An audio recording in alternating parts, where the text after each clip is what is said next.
بسم اللہ الرحمن الرحیم۔ السلام علیکم ورحمۃ اللہ وبرکاتہ۔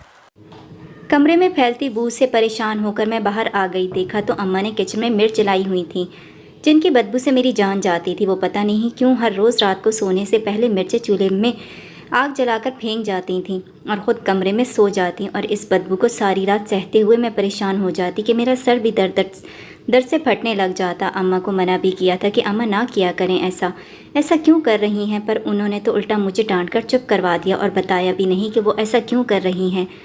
بس روزانہ کے حساب سے وہ بھائی سے ہری مرچیں منگوا کر وہ چولہے میں جلاتی تھیں۔ ایسا وہ کیوں کرتی تھیں، کس لیے کرتی تھیں، مجھے معلوم نہیں تھا، کیونکہ پوچھنے پر ان سے ڈانٹ ہی سننے کو ملتی تھی کہ تم دور رہو ان سب سے اور خاموش رہا کرو، تمہارے کام کی باتیں نہیں ہیں۔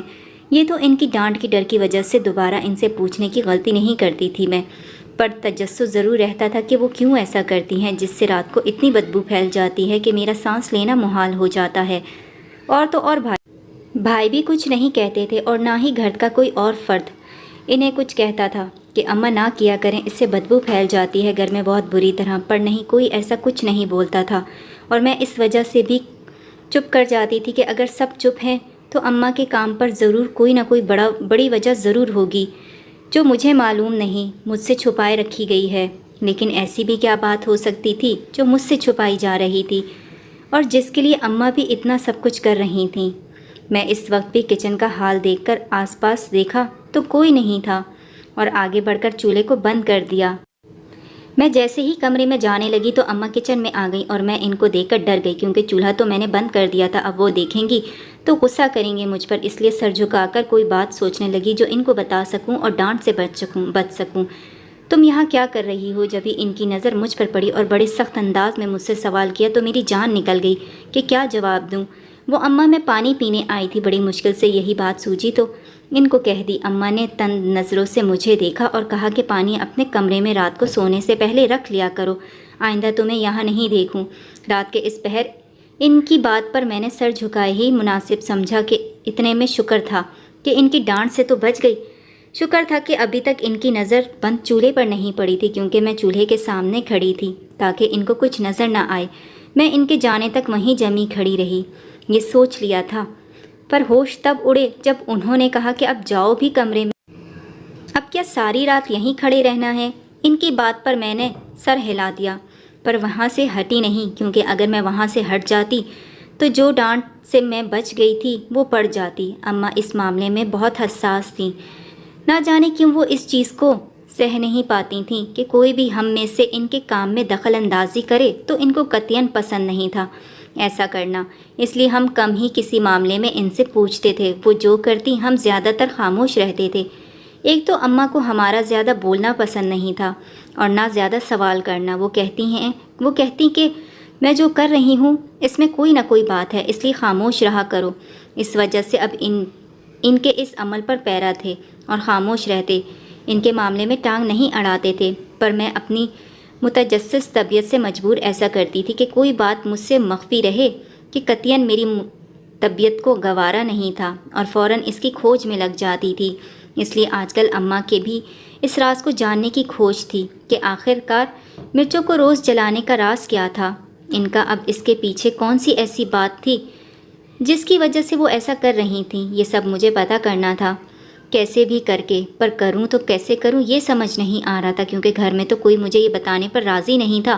کس سے پوچھوں تو اماں کو الٹا شکایت لگا دیتے، اس لیے جو بھی کرنا تھا ان سے چھپ کر کرنا تھا۔ اس وقت میں جیسے ہی چولہے کے سامنے سے ہٹی تو دوڑ لگا کر وہاں سے بھاگ کر سیدھا اپنے کمرے میں آ کر دم لیا تاکہ اماں سے بچ جاؤں۔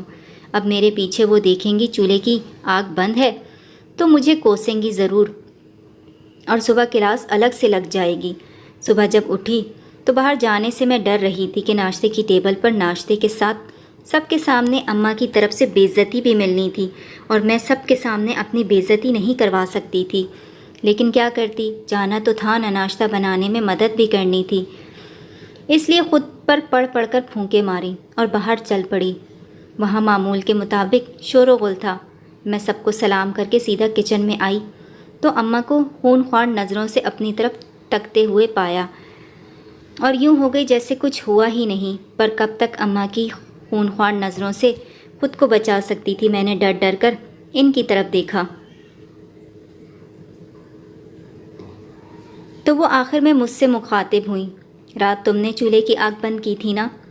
ان کے سوال پر میں نے ڈر ڈر کر ہاں میں سر ہلا دیا اور مری مری آواز میں اپنی صفائی دینی چاہی کہ اماں ان جلتی مرچوں نے بہت زیادہ بدبو کر دی تھی، اس وجہ سے سر درد ہو رہا تھا، تو میں کچن میں آ گئی اور آگ کو بند کر دیا کہ شاید سکون مل جائے گا، بس اس لیے۔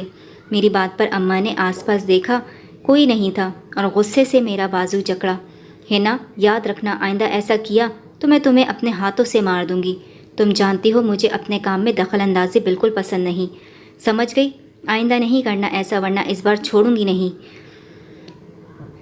جاؤ یہ ناشتہ ٹیبل پر رکھ کر آؤ، میں آتی ہوں۔ انہوں نے انتہائی سخت الفاظ میں مجھے تنبیہ کی تھی اور میرا بازو چھوڑ کر ناشتے کی ٹرے میرے ہاتھوں میں تھما دی اور باہر جانے کا اشارہ کیا تو میں بے جان سی گھسیٹتی ہوئی باہر چلی گئی۔ اماں کے الفاظ، ان کا لہجہ مجھ سے نہیں بھول رہا تھا، اس قدر سنگین الفاظ تھے ان کے، اور ان میں بالکل لچک نہ تھی۔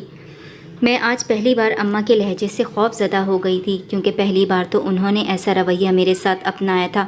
شاید میں نے انتہائی کوئی بڑی غلطی کر دی تھی، جو میری نظر میں تو بڑی نہیں تھی۔ میں نے تو بس اپنی طبیعت بچانے کے لیے خود کو تکلیف سے نکالنے کے لیے چولہا بند کر دیا تھا، پر اماں کو شاید یہ بہت بڑی بات لگ رہی تھی۔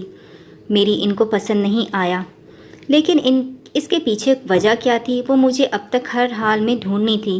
اس کے پیچھے کی بات، اماں کا راز، آخر وہ کیوں کر رہی ہیں ہم سب کو تکلیف میں مبتلا کر کے؟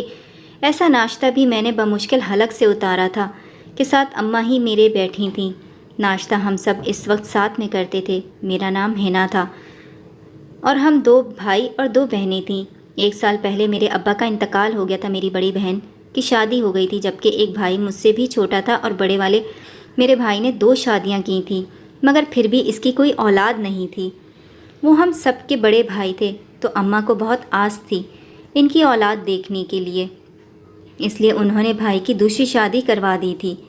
بھائی تو دوسری شادی قطعاً حق میں نہیں تھے، وہ اپنی پہلی بیوی سے بہت محبت کرتے تھے، اور اماں کو بھی سمجھاتے تھے کہ اماں بچے بھی ہو جائیں گے ان کے ہاں، جب قسمت میں لکھے ہوں گے، آپ فکر کیوں کرتی ہیں؟ پر اماں کو ان کی بات سمجھ نہیں آئی، اور وہ اپنی ہی ضد پر ڈٹی رہیں کہ دوسری شادی کروانی ہے، تو انہوں نے شادی دوسری کروا دی۔ ان کی طرف سے ملی دھمکی کو بھائی نے کارگر ثابت ہوئی، اور وہ جانے کس دل سے راضی ہو گئے تھے، اور اماں نے ان کے لیے محلے سے ہی لڑکی کو ڈھونڈ کر بھائی کی شادی کروا دی۔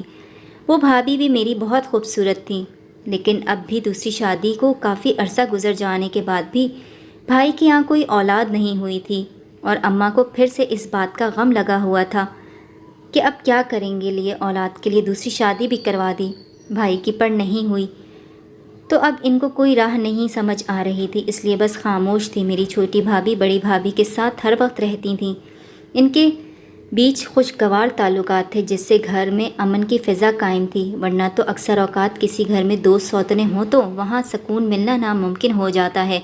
لیکن میری بھابھیوں میں بڑا اتفاق اور محبت تھی، جس سے اماں بھی مطمئن تھیں اور میرے بھائی بھی۔ شام کو میری چھوٹی بھابھی کے گھر والے ان سے ملنے آئے تھے۔ اماں نے تو ان کی خاطر مدارت میں کوئی کمی نہیں چھوڑی تھی، پر وہ جب بھی میری بڑی بھابھی کی طرف دیکھتے تھے، شعلہ بار نگاہوں سے ہی دیکھتے تھے۔ میں محسوس کرتی تھی یہ بات ہمیشہ ان کے آنے کے وقت کہ ان کو میری بڑی بھابھی اچھی نہیں لگتی تھی، شادی کھٹکتی تھی ان کی آنکھوں میں وہ، لیکن چھوٹی بھابھی خود اچھی تھیں، بڑی بھابھی کے ساتھ بھی۔ پھر ان کے گھر والے، شاید یہ فطرت ہے انسان کی کہ ان کے گھر والوں کو بس وہ پسند نہ ہو، اور میں زیادہ ہی کچھ سوچ رہی تھی جب بڑی بھابھی چائے بنا کر آئیں اور مہمانوں کے سامنے پیش کی، تو چھوٹی بھابھی کی امی نے چائے کی طرف دیکھا اور پوچھا کہ یہ چائے کس نے بنائی ہے؟ ان کی بات ہم سب میں سے کسی کو سمجھ نہیں آئی، پر پھر اماں نے کہا کہ بڑی بھابھی نے بنائی ہے، تو ان کے ری ایکشن پر میں حیرت زدہ رہ گئی تھی۔ انہوں نے فوراً اپنے ہاتھ میں تھاما کپ واپس رکھ دیا تھا ٹیبل پر، اور یوں ظاہر کیا جیسے وہ اشوت ہو کر ہم سب حیرانی سے دیکھ رہے تھے۔ انہیں کیا ہوا بہن، چائے کیوں رکھ دی آپ نے؟ اماں نے ان سے پوچھا، پر وہ خاموش نظروں سے چھوٹی بھابھی کی طرف دیکھ رہی تھیں۔ امی کہیں آپ ان باتوں سے یقین تو نہیں کر رہی؟ ایسا کچھ نہیں ہے امی، یہ صرف باتیں ہیں، آپ دھیان نہ دیں۔ نشا بہت اچھی ہے، اچھی چائے بناتی ہے، پی لیں آپ۔ میری چھوٹی بھابھی نے ان سے کہا تو ہم ناسمجھی سے ان کی باتیں سن رہے تھے۔ جب اماں نے ان سے کہا کہ بہن کیا بات ہے، آپ کس بات پر خفا ہیں نشا سے؟ اماں کی بات پر چھوٹی بھابھی نے گفتگو بدلنے کی کوشش کی کہ ایسا کچھ نہیں، بس اماں کو وہم ہو رہا ہے۔ اماں چائے پی لینا آپ۔ انہوں نے اپنی ماں کو بہت اصرار کیا، پر انہوں نے دوبارہ کپ کو ہاتھ بھی نہیں لگایا۔ وہم نہیں، میرا سچ ہے سب، وہ کبھی جھوٹ نہیں بول سکتے اور یہی حقیقت ہے اس لڑکی کی۔ میں تو اس کے ہاتھ سے پانی بھی نہیں پینا چاہوں گی، تم بھی دور رہنا، اس سے اسی کا سایہ ہے تم پر، تبھی تو تم بھی آج تک۔ وہ بولتے بولتے رک گئیں اور پھر اپنا پرس اٹھا کر ہم سے رخصت مانگ کر چلی گئیں۔ ان کی باتوں سے میری بڑی بھابھی دل برداشتہ ہو کر اپنے کمرے میں چلی گئیں تو اماں نے چھوٹی بھابھی کی طرف دیکھا کہ وہ ساری بات بتائیں کہ آخر بات کیا ہے، ان کی ماں کا ایسا رویہ کیوں تھا۔ پر انہوں نے بات کو ٹالنا چاہا، لیکن اماں نے بہت ہی زیادہ اصرار کیا تھا ان سے، تو انہوں نے میری طرف دیکھا۔ ان کا اشارہ میں سمجھ گئی تھی، پر ڈھیٹ بنی بیٹھی تھی کہ بات تو سن لوں، آخر ایسی کیا بات تھی؟ چھوٹی بھابھی کی ماں کا رویہ ان سے کیوں ایسا تھا؟ ان کو آخر وہم تھا تو کیا وہم تھا؟ مجھے اپنی بڑی بھابھی کے لیے بھی بہت افسوس ہو رہا تھا، ان کا بہت دل دکھا ہوگا اس بات سے، جبھی تو وہ یہاں رکی نہیں، اپنے کمرے میں چلی گئی تھیں۔ اچھا کیا انہوں نے، اب تو مجھے بھی چھوٹی بھابھی کی امی اچھی نہیں لگ رہی تھیں۔ بڑا زہر تھوڑی ملایا تھا چائے میں انہیں جو پینے سے صاف منع کر دیا۔ میرے وہاں بیٹھے رہنے کے منصوبے پر امی نے پانی پھیر دیا اور مجھے کہا کہ ہے نا، جاؤ تم یہاں سے اور یہ سب اٹھا کر لے جاؤ۔ انہوں نے ٹیبل پر لوازمات کی طرف اشارہ کیا۔ میرا تو دل ہی اداس ہو گیا ان کی بات سن کر۔ کیا تھا جو میں ان کی بات میں اگر سن لیتی تو بجھے دل سے ٹیبل سے سارا سامان اٹھا کر میں کچن کی طرف آ گئی۔ وہاں دیکھا تو بڑی بھابھی برتن دھو رہی تھیں۔ مجھے دیکھتے ہی پھیکی سی مسکراہٹ میں مسکرائیں اور میں جانے کیوں شرمندہ ہو گئی، حالانکہ میری غلطی تو تھی ہی نہیں، پر پھر بھی مجھے جیسے شرمندگی ہونے لگی، اس لیے میں واپس وہاں سے آ کر اپنے کمرے میں آ گئی۔ مجھے نہیں معلوم تھا چھوٹی بھابھی اور اماں کے بیچ میں کیا بات ہوئی تھی اور کیا وجہ سے تھی کہ ان کے ماں کے ایسے رویے کی، پر اگلے دن گھر میں ہلچل دیکھی، معلوم کرنے پر پتہ چلا اماں اور چھوٹی بھابھی کہیں جانے کی تیاریوں میں مصروف تھیں، پر کہاں، وہ یہی دونوں جانتی تھیں اور کوئی نہیں۔ بڑی بھابھی سے پوچھا میں نے کہ شاید ان کو معلوم ہو، انہوں نے بھی لا علمی کا اظہار کیا۔ مجھے لگ رہا تھا کہ ہو نہ ہو ضرور یہ جانے والی کڑی کل والی بات سے ہی ملتی ہے، پر پتہ کیسے کروں؟ اماں کے پاس میں کمرے میں گئی تو وہ تیار ہو رہی تھی۔ میں نے بڑی لجاجت اور معصومیت سے کہا اماں میں بھی چلوں آپ لوگوں کے ساتھ، پر انہوں نے صاف انکار کر دیا، کوئی ضرورت نہیں، گھر میں بیٹھی رہو اور خیال رکھو کہ کوئی بھی ایسی ویسی بات ہو مجھے فوراً بتانا، میں آ جاؤں گی، اور مجھ سے کہہ کر کمرے سے باہر نکل گئیں اور میں بھی ان کے پیچھے ہی نکل آئی۔ لانچ میں چھوٹی بھابھی تیار کھڑی تھیں، اماں ان کی طرف بڑھ گئیں اور پھر دونوں مل کر باہر چلی گئیں۔ میں اپنے کمرے میں آئی اور وہاں کھڑکی سے ان کو دیکھنے لگی۔ وہ لوگ ایک رکشے میں بیٹھ کر وہاں سے چلی گئی تھیں، حالانکہ ہمارے گھر میں گاڑی موجود تھی، وہ بھی بھائی کے پاس، اور اماں کو تو گاڑی پر جانا پسند تھا، رکشہ انہیں سخت ناپسند تھا۔ میں بے صبری سے ان کے آنے کا انتظار کر رہی تھی، پر مجھ سے بھی زیادہ میری بڑی بھابھی ان کے لیے بے صبری سے انتظار کر رہی تھیں۔ شاید ان کو کچھ کھٹک رہا تھا، میری طرح وہ بھی سمجھ رہی تھیں کہ کوئی تو بات ہے جو ان سے جڑی ہوئی ہے۔ مجھے ان پر ترس آیا اور ان کے پاس جا کر بیٹھ گئی، ان کو تسلی دینے لگی، پھر باتوں میں لگا کر ان کا دھیان بٹا دیا میں نے تاکہ وہ بار بار کل والے واقعے کو یاد کر کے پریشان نہ ہوں۔ اسی میں وقت گزر گیا اور شام تک بھائی بھی آفس سے آ گئے تھے اور اماں لوگ بھی آ گئی تھیں۔ وہ خاصی سنجیدہ تھیں، جبکہ چھوٹی بھابھی کے چہرے پر کوئی تاثرات ہی نہیں تھے جس کی وجہ معلوم ہو سکے کہ بات کیا ہوگی، پر ان کے آنے کے بعد گھر میں آج خاصی خاموشی تھی۔ رات کے کھانے پر بھائی نے بھی اس خاموشی کو محسوس کر کے پوچھا کہ اس قدر خاموشی کیوں ہے گھر میں، لیکن ان کی بات سے بھی اس خاموشی میں کوئی تبدیلی نہیں آئی، اور میرے لیے حد درجہ حیرت کی بات وہ تھی جب رات ہوئی اور میں اپنے کمرے میں موجود تھی، لیکن پھر بھی آج کوئی بدبو میرے نتنوں سے نہیں ٹکرائی، ورنہ تو روز ہی آتی تھی، اور اس کی میں اتنی عادی ہو گئی تھی کہ آج اس بدبو کو محسوس نہیں کیا تو فوراً سمجھ گئی جیسے کمی سے فیل ہو رہی تھی۔ اس لیے بیڈ سے اٹھ کر کچن کا رخ کیا۔ اماں نے مرچیں جلائی ہیں یا نہیں؟ پر جب کچن میں قدم رکھا تو یہ دیکھ کر میری آنکھیں پھٹ گئی تھیں کہ چولہا بالکل صاف تھا اور نہ ہی اس میں مرچیں تھیں نہ آگ جل رہی تھی۔ پر ایسا کیسے ہو سکتا تھا؟ اماں تو کبھی نہیں بھولتی تھیں ایسا کرنا، پھر آج کیسے بھول گئیں وہ؟ مجھے لگا شاید پریشانی میں ان کے ذہن سے نکل گئی ہو، اس لیے میں نے فریج سے 4-5 بڑی مرچیں نکالیں اور چولہے میں آگ جلا کر ڈال دیں۔ فوراً ہی وہ جلنا شروع ہو گئیں تو گھر میں اس کی بدبو پھیلنے لگی۔ میں مطمئن سی اب واپس کمرے میں جانے کا سوچ کر پلٹی کہ پیچھے اماں کو دیکھا۔ وہ خون خوار نظروں سے مجھے دیکھ رہی تھیں۔ ہینا، کیا کر رہی ہو؟ یہ مرچیں کیوں جلائی ہیں؟ بند کرو چولہا فوراً۔ اللہ، دیکھو تو کتنی بدبو ہو گئی ہے۔ لڑکی، تمہیں ہوش ہے؟ ضرورت کیا تھی اس کی؟ فوراً بند کرو چولہا۔ مجھے کیا کھڑے کھڑے تک رہی ہو؟ میں جو حیرت سے ان کی باتیں سن کر ان کے چہرے کو دیکھ رہی تھی، پر ان کی سختی سے جھڑکنے پر فوراً چولہے کی طرف بڑھی اور اس کو بند کر دیا۔ بے وقوف لڑکی، اب نہ جانے کب نکلے گی یہ بدبو کچن سے۔ کھڑکی کھول دو اور یہ سب صاف کرو۔ یہ جلے ہوئے مرچ کچرے دان میں پھینکو اور چولہے پر تھوڑا پانی چھڑک کر بدبو کو کم کرو۔ وہ فر مجھے ہدایات دینے میں لگی ہوئی تھی اور میں دیگر ان کے جملے پر حیران پریشان تھی۔ بدحواسی میں سب کچھ کر رہی تھی۔ ان کے کہے کے مطابق کچن کی کھڑکی بھی کھول دی اور کچن کی صفائی بھی کر دی۔ جب بدبو کم ہونے لگی تو وہ مجھے گھورتی ہوئی بولی کہ جاؤ اپنے کمرے میں، دوبارہ ایسی حرکت مت کرنا، سر درد کر دیا اس نے تو۔ وہ مجھ سے کہہ کر بڑبڑاتی ہوئی اپنے کمرے میں چلی گئیں اور میں کچھ بولنے کے قابل ہی نہیں رہی تھی۔ میرے لیے ناقابل یقین لہجہ تھا ان کا کہ ایسا کیسے ہو سکتا ہے۔ انہوں نے کیا کیا؟ اتنا کیسے بدل گئیں؟ اب کچھ ہی دن پہلے تو انہوں نے مجھے چولہا بند کرنے پر کتنا ڈانٹا تھا اور دھمکی بھی دی تھی، اور اب جب میں نے یہ سوچ کر ان کا کام کیا کہ شاید وہ بھول گئی ہیں تو ان کا رویہ، یہ کیا ہو رہا تھا؟ آخر کیا تھا سب؟ اب مجھے سمجھ میں آیا اس بات کی بھی کڑی چھوٹی بھابھی کی اماں والی بات سے ملتی تھی جو وہ آج گئی تھیں نہ جانے کہاں۔ ضرور وہاں سے کوئی ایسی بات لائی تھیں کہ وہ پریشان بھی تھیں اور اپنا یہ کام بھی کرنا ترک کر دیا تھا۔ میرا تجسس مزید بڑھ گیا تھا، پر اگلے ہی دن مجھ پر حیرت کا پہاڑ ٹوٹ گیا جب بات معلوم ہوئی تو کیونکہ اتوار تھا تو سب گھر پر موجود تھے۔ اماں نے بھائی سے بات شروع کی سب کی موجودگی میں کہ اب وہ بھائی کی اولاد چاہتی ہیں۔ بھائی نے کہا، اماں آپ نے تو جان تو لیا ہے، یہ سب قسمت کے کھیل ہیں۔ دوسری شادی آپ نے کروا دی تھی میری، پر پھر بھی اولاد نہیں ہوئی تو آپ سمجھ گئی ہوں گی جب اللہ پاک نے چاہا تو دے دے گا، آپ فکر کیوں کرتی ہیں؟ بھائی کے سمجھانے پر جو بات انہوں نے کہی وہ بھائی سمیت ہمیں بھی ساکت کر گئی تھی۔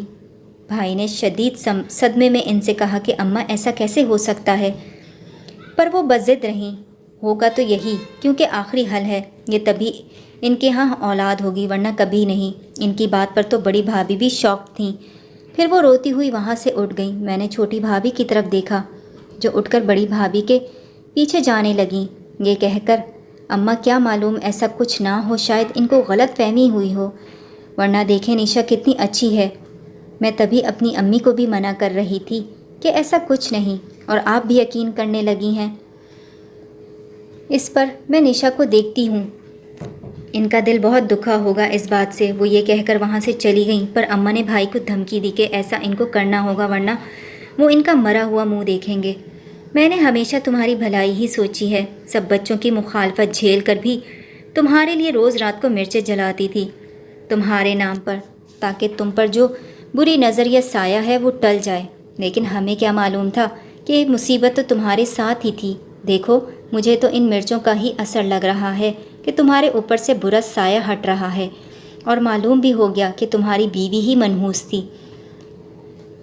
اس کے برے سائے کی وجہ سے تو تمہارے یہاں اولاد نہیں ہو رہی تھی۔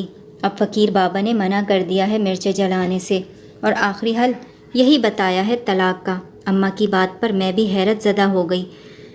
تو یہ وجہ تھی ان مرچوں کو جلانے کی۔ اماں اور بھی کہہ رہی تھیں کہ ایک روز میری اماں کو فقیر نے کہا تھا کہ میری بڑی بھابھی منحوس ہے، اگر میرا بھائی اپنی پہلی بیوی کو طلاق دے دے گا تو اس کی اولاد ہو جائے گی۔ پر یہاں تو میرا بھائی اپنی بیوی سے بہت محبت کرتا تھا اور ان کو طلاق نہیں دینا چاہتا تھا، مگر میری اماں کے بہت اصرار کرنے پر اور دھمکی دینے پر میرا بھائی بھاری دل کے ساتھ میری اماں کی بات ماننے کے لیے راضی ہو گیا تھا۔ ان کی رضامندی پر میرا بھی دل ٹوٹ گیا تھا اور اپنی بھابھی پر ترس سا آیا مجھے، لیکن بھائی نے کہا کہ وہ 3 دن بعد بھابھی کو طلاق دے گا۔ ابھی انہیں اماں نے اعتراض کیا ان کی بات پر، لیکن پھر ان کی اس شرط کو آخرکار مان گئیں۔ میری بھابھی کمرے میں ہی بند تھیں، وہ باہر نہیں آئی تھیں۔ ان کا تو واقعی کوئی قصور نہیں تھا، پھر وہ کیسے منحوس ہو سکتی تھیں؟ کیا کسی انسان کا وجود بھی منحوس ہو سکتا ہے؟ اللہ پاک نے ہی تو سب کو بنایا ہے، اور بے شک ہر کسی انسان کو بنانے کے پیچھے کوئی نہ کوئی مقصد ہوتا ہے، وجہ ہے۔ بس یہ دنیا والوں کی سوچ ہے کہ لوگ منحوس ہوتے ہیں۔ لوگ منحوس نہیں ہوتے، ان کی اپنی سوچ میں کھوٹ ہوتا ہے، ورنہ انسان تو سبھی پیارے ہوتے ہیں، پر لوگ کہاں یہ بات سمجھتے ہیں، وہ تو اپنی ہی سمجھ تک بس سمجھتے ہیں۔ اماں بھی بھائی کی بات پر مطمئن ہو گئی تھیں، جبکہ میں بے چین تھی کہ بھائی اتنی آسانی سے کیسے مان گئے تھے۔ خیر آسانی سے تو نہیں مانے، اماں کی دھمکی سن کر ہی مان گئے تھے، پر کیوں مانے؟ اور ایسا ان کو نہیں کرنا چاہیے تھا۔ لیکن انہوں نے 3 دن بھی مانگے تو تھے، اس سے شاید وہ کچھ کریں گے، سوچنے کی بات تھی۔ انہوں نے 3 دن کیوں لیے تھے؟ ان سے اس واقعے کے بعد گھر میں سناٹا چھا گیا تھا، پر ایک دن مجھے ساری سچائی جب معلوم ہوئی تو یقین کرنا اس پر مشکل ہو گیا تھا کہ یہ کیسے ہو سکتا ہے۔ ناممکن تھا بالکل ایسا ہونا، پر آنکھوں دیکھی حقیقت تھی، میں جھٹلا بھی نہیں سکتی تھی۔ تو بات یہ تھی جو معلوم ہوئی تھی کہ ایک رات میں کسی کام سے اپنی چھوٹی بھابھی کے کمرے میں گئی۔ اس وقت بھائی ہمارے گھر پر موجود نہیں تھے، وہ کسی کام سے آج گھر پر ہی نہیں آئے تھے، اور اماں بھی سو چکی تھیں۔ بڑی بھابھی تو اپنے کمرے میں تھیں، کل سے وہ نکلی ہی نہیں تھیں۔ ان کی حالت پر ترس بھی آ رہا تھا، پر میرے ہاتھ میں کچھ نہیں تھا۔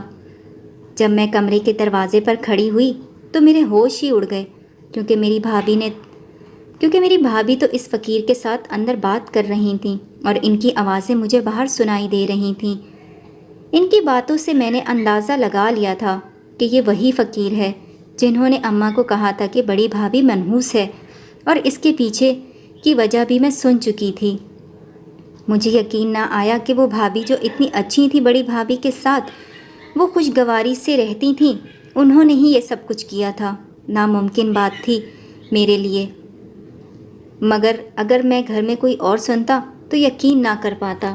جب میں پلٹنے لگی تو میرا دوپٹہ دروازے میں پھنس گیا اور میری چیخ نکل گئی، تو بھابھی یہ سن کر فوراً دروازے تک آ گئیں اور مجھے دیکھ کر گھبرا گئیں۔ اس کے ساتھ ہی وہ فقیر بھی مجھے دیکھنے لگا۔ بھابھی نے مجھ سے پوچھا کہ یہاں کیا کر رہی ہو؟ تو میں نے کہا کہ میں تو کام سے آئی تھی، یہاں پر آپ کی ساری باتیں سن چکی ہوں کہ آپ نے ہی یہ سب کچھ کیا ہے۔ یہ سب مجھے تو یقین ہی نہیں آ رہا، میں اماں کو بتاتی ہوں یہ سب۔ میں ان سے کہہ کر تیزی سے پلٹ کر اماں کے کمرے کی طرف چلی گئی۔ وہ بھی تیزی سے مجھے روکنے کے لیے پیچھے آئیں اور اماں کے دروازے پر پہنچیں تو انہوں نے میرا بازو جکڑ لیا اور کہا تم کچھ نہیں کر سکو گی، اور گھسیٹنے لگی مجھے جب میں نے شور کرنا شروع کر دیا۔ شور سن کر اماں اپنے کمرے کا دروازہ کھول دیا اور باہر آ گئیں۔ میں ان کو دیکھ کر پرسکون ہو گئی اور طنزیہ نظروں سے چھوٹی بھابھی کو دیکھا۔ اماں نے کہا کہ یہ سب کچھ کیا ہو رہا ہے؟ تو چھوٹی بھابھی بولی کچھ نہیں، پر میں نے پرزور احتجاج کر کے اپنا بازو ان سے چھڑوایا اور سارا سچ اماں کو بتانے لگی کہ اماں آپ کو معلوم ہے اس دن جو چھوٹی بھابھی کی اماں یہاں آئی تھیں وہ بھابھی کے کہنے پر ہی آئی تھیں، اور جو انہوں نے کہا تو وہ سب بھی انہوں نے انہی کے کہنے پر کہا تھا، تاکہ یہ لوگ آپ کو اپنے جال میں پھنسا سکیں اور بھابھی کو طلاق دلوا دیں۔ یہ سارا ڈرامہ ان کا ہے، آپ کو جھوٹ بولا ہے، اور اس فقیر نے ان کے کہنے پر آپ سے جھوٹ کہا تھا کہ بھابھی منحوس ہے، ان کی وجہ سے بھائی کو کبھی اولاد نہیں ہوگی۔ اور دیکھیں اسی فقیر کو بھابھی نے آج رات کے اندھیرے میں اپنے کمرے میں بلایا تھا تاکہ وہ بھائی پر ان سے تعویذ کروا کر ان کو طلاق دینے کے لیے راضی کروا دیں، کیونکہ ان کو لگ رہا تھا کہ بھائی بڑی مشکل سے بھابھی کو طلاق دیں گے، تو انہوں نے اس کا بھی یہی حل نکال کر ان کو یہاں بلا کر بھائی پر تعویذ کروا رہی تھیں تاکہ بھائی بڑی آسانی سے بھابھی کو طلاق دے دیں، اور اب مجھے بھی یہاں سے گھسیٹ کر لے جا رہی تھیں تاکہ میں آپ کو یہ سب کچھ نہ بتا سکوں۔ شاید یہ مجھے مار دینا چاہتی تھیں۔ میری ساری بات سن کر اماں نے چھوٹی بھابھی کو دیکھا تو وہ رونے لگی اور ان سے معافی مانگنے لگی کہ انہوں نے بس اس لیے یہ سب کچھ کیا تھا کہ بھائی ان سے محبت نہیں کرتے تھے۔ انہوں نے پہلی رات ہی ان کو بول دیا تھا کہ اپنا رویہ بڑی بھابھی کے ساتھ اچھا رکھنا۔ وہ بس ان کو دکھانے کے لیے بڑی بھابھی کے ساتھ اچھا رہنے کا ناٹک کرتی تھیں، تاکہ جب وہ اپنا یہ منصوبہ بنائیں تو کسی کو ان پر شک نہ ہو، کیونکہ وہ ان سے بہت جلتی تھیں کہ میرے بھائی ان سے زیادہ محبت کرتے تھے۔ اگر وہ ان کو طلاق دے دیتے تو سارے گھر پر اور بھائی پر ان کی حکومت چلتی۔ بس اس وجہ سے انہوں نے یہ سب کچھ کیا تھا۔ اماں نے سارا سچ جاننے کے بعد چھوٹی بھابھی کو گھر سے نکال دیا تھا کہ انہوں نے ان کے گھر کو اجاڑنا چاہا تھا، اور اگلے ہی دن بڑی بھابھی سے انہوں نے معافی مانگی تھی، اور بھائی سے بھی، جبکہ بھائی نے جو 3 دن کی شرط رکھی تھی وہ بھی اس لیے کہ وہ بھی اس فقیر کو ڈھونڈ رہے تھے تاکہ اصل بات جان سکیں، کیونکہ ان کو بھی کہیں نہ کہیں کچھ گڑبڑ لگ رہی تھی۔ پر اب 2 سال گزر چکے تھے اس بات کو۔ بھائی اور بڑی بھابھی کا ایک بیٹا تھا، جبکہ چھوٹی بھابھی کو بھائی نے طلاق دے دی تھی۔ ان کی حرکتیں سن کر جو انہوں نے کیا تھا وہ غلط تھا۔ انہوں نے اپنی حکومت بنانے کے لیے سب کچھ کیا تھا، وہ بھی زبردستی کسی سے چھین کر، تو اس کا انجام تو برا ہونا ہی تھا۔ امید کرتی ہوں کہ آپ کو یہ کہانی پسند آئی ہوگی۔ چینل پر نئے ہیں تو چینل کو لازمی سبسکرائب کیجیے گا۔